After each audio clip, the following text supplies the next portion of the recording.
जब से हमारे देश में लॉकडाउन लगा है तब से हमारे देश में जितने भी रहने वाले प्रवासी मज़दूर हैं, स्टूडेंट हैं, उनके मन में एक क्वेश्चन ज़रूर चल रहा होगा, वो है किराए को लेकर।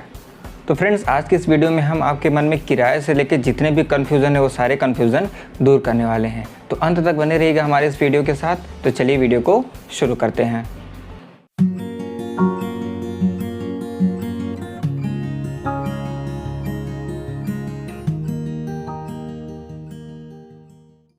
किराए का जितना भी कन्फ्यूज़न है हम उसको मुख्य रूप से 3 पॉइंट से समझ सकते हैं।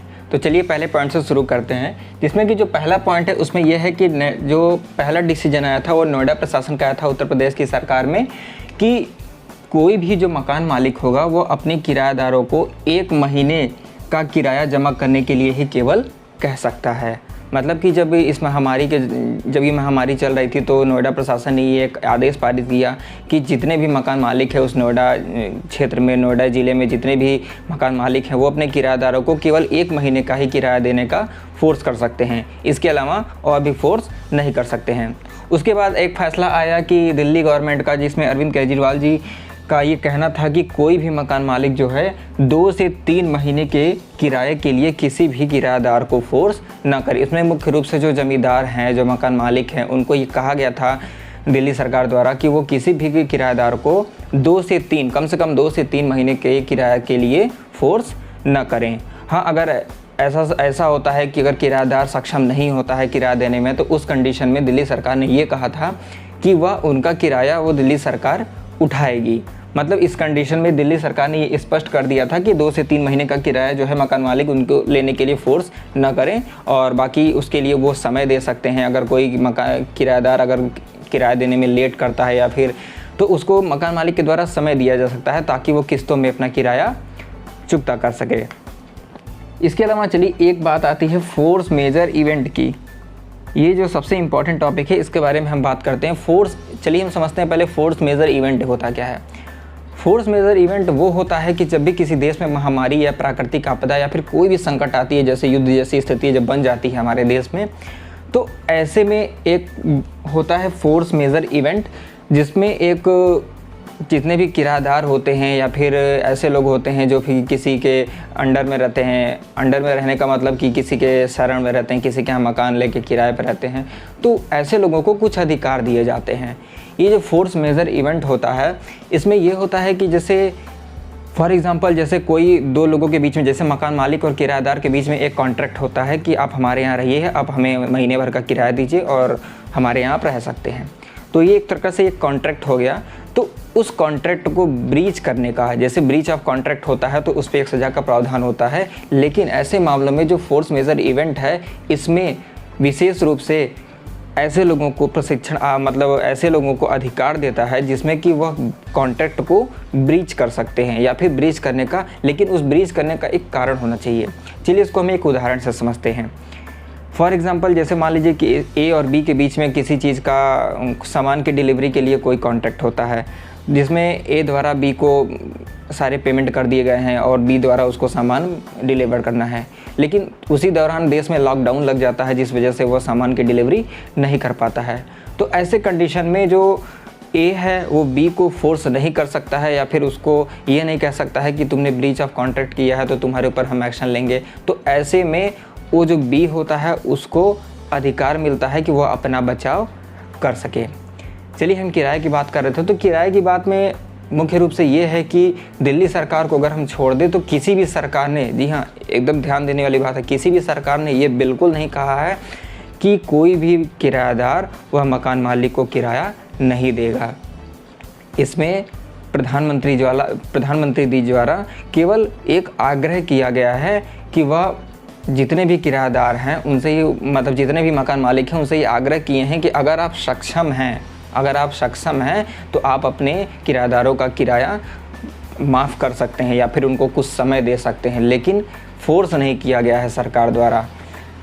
बाकी सभी के मन में ये कन्फ्यूज़न है कि सरकार ने एक न्यूज़पेपर के द्वारा ये निकाला गया था कि किराएदारों का किराया माफ़ कर दिया गया, लेकिन सरकार की अगर गाइडलाइंस में अगर आप देखेंगे तो कहीं भी ये फोर्सली नहीं कहा गया है कि आपको किराया माफ़ करना ही करना है। उसमें सिर्फ एक आग्रह किया गया है मकान मालिकों से कि आप किराया को माफ़ कर सकते हैं। तो आप कर सकते हैं। चलिए बात करते हैं कि अब ऐसा क्यों, मतलब मकान मालिकों को क्यों ऐसा अधिकार दिया गया है। तो चलिए इसके मुख्य रूप से कई पॉइंट्स अगर हम देख सकते हैं तो इसमें एक है कि जैसे मान लीजिए मकान मालिक है, क्या कोई किराएदार अगर किराए पे नहीं रह रहा है तो क्या मकान मालिक को हाउस टैक्स नहीं देना है, उसको अपने घर की मेंटेनेंस नहीं करवानी है, या फिर वो अपने फॉर एग्ज़ाम्पल अगर किराएदार का कोई सामान अगर मकान में रखा हुआ है, कल को वो सामान चोरी हो जाता है तो क्या उसके लिए मकान मालिक उत्तरदायित्व तो नहीं होगा? बिल्कुल होगा। तो ऐसे मामलों में जो मकान मालिक का उत्तरदायित्व बनता है, तो ऐसे मामलों में किराया लेने का भी अधिकार मकान मालिक का बनता है।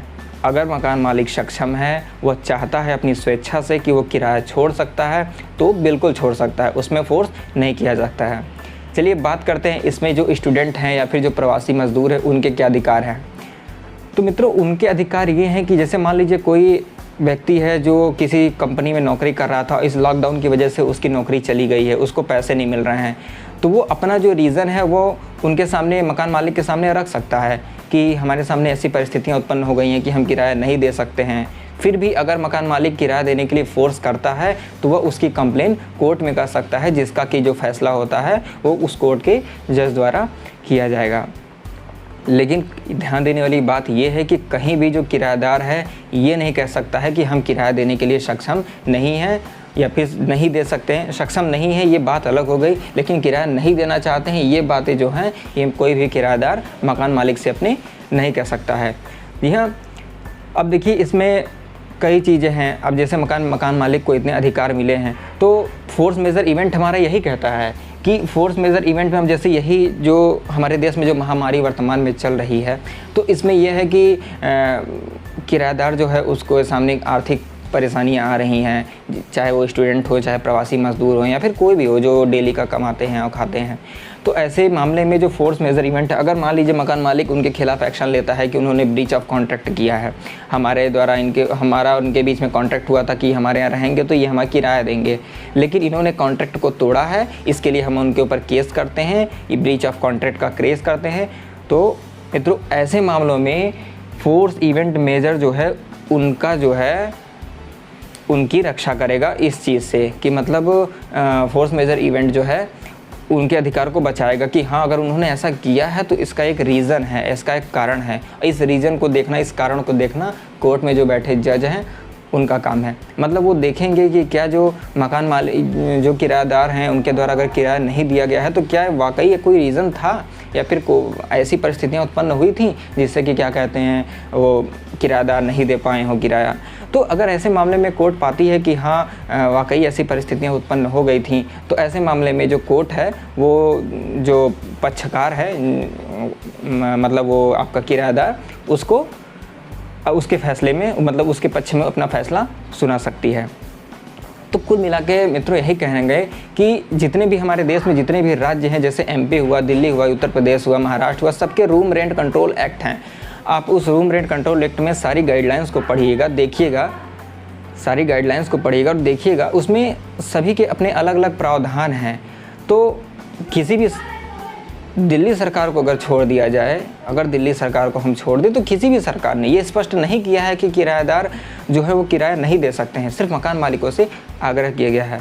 तो आप अपने मन में ये भ्रम बिल्कुल न लाइए, आपके भी कुछ अधिकार हैं, मकान मालिकों के भी कुछ अधिकार हैं। तो अगर ऐसी कोई कंडीशन होती है तो उसमें बीच का रास्ता निकालना चाहिए। बीच का रास्ता मकान मालिक और छात्रों के जो सामूहिक जो वो होते हैं, विचार होते हैं, उनको प्रकट करके वो अपना रास्ता निकाल सकते हैं। तो ये थी मित्रों रूम रेंट कंट्रोल एक्ट के बारे में या फिर किराए को लेके जो मन में जितनी भी शंकाएं थी उसके बारे में कुछ जानकारी, और उसके अलावा जो हमने फोर्स मेजर इवेंट की बात की इसके बारे में थोड़ी सी जानकारी थी। उसके अलावा दो चीज़ें जो मैंने आपको स्पष्ट की, नोएडा प्रशासन द्वारा और दिल्ली सरकार द्वारा जो स्पष्ट कर दिया गया। जी हाँ, जिस भी सरकार द्वारा अगर कोई निर्णय लिया जाता है तो उसकी गाइडलाइंस पूरे रूप से आपको एक उनकी वेबसाइट पे मिल जाएगा, आप उस पर भरोसा कीजिए। किसी भी न्यूज़पेपर या पत्रिका या फिर किसी भी चीज़ में अगर कोई रूम रेंट कंट्रोल एक्ट या फिर किसी भी चीज़ से रिलेटेड कोई भी जानकारी निकलती है तो आप उस पर आँख मूंद के भरोसा मत करिए जब तक कि आप उसका विश्लेषण न कर लीजिए। तो ये था रूम रेंट के बारे में जो आपके मन में जो क्वेश्चन थी। आशा करते हैं कि आपको ये वीडियो काफ़ी पसंद आया होगा। और अगर आपको ये वीडियो पसंद आया तो आप इसे अपने फ्रेंड्स के साथ ज़्यादा से ज़्यादा शेयर कीजिए, ताकि उनके मन में भी ये कन्फ्यूज़न दूर हो और वो जाने कि उनका क्या अधिकार है और मकान मालिकों का क्या अधिकार है। और किसी भी हिंसा से बचने के लिए आने वाले समय में जो इसके दूरगामी अगर हम परिणाम देखें तो इसका काफ़ी भयावह स्थिति हो सकती है अगर मकान मालिकों और स्टूडेंट के बीच में अगर ये टकराव होता है। तो ऐसे मामलों में तो आप इनको मैसेज आप ज़्यादा से ज़्यादा शेयर कीजिए, जिससे उनके मन में एक विचार आए कि इसका कुछ मध्य बीच का रास्ता निकालना चाहिए। आशा करते हैं आपको वीडियो काफ़ी पसंद आया होगा। अगर आपको पसंद आया तो आप इसे कमेंट कीजिए, लाइक कीजिए, अपने फ्रेंड्स के साथ शेयर कीजिए, और अगर आपके मन में कोई क्वेश्चन हो तो आप नीचे कमेंट बॉक्स में पूछ सकते हैं। Thank you.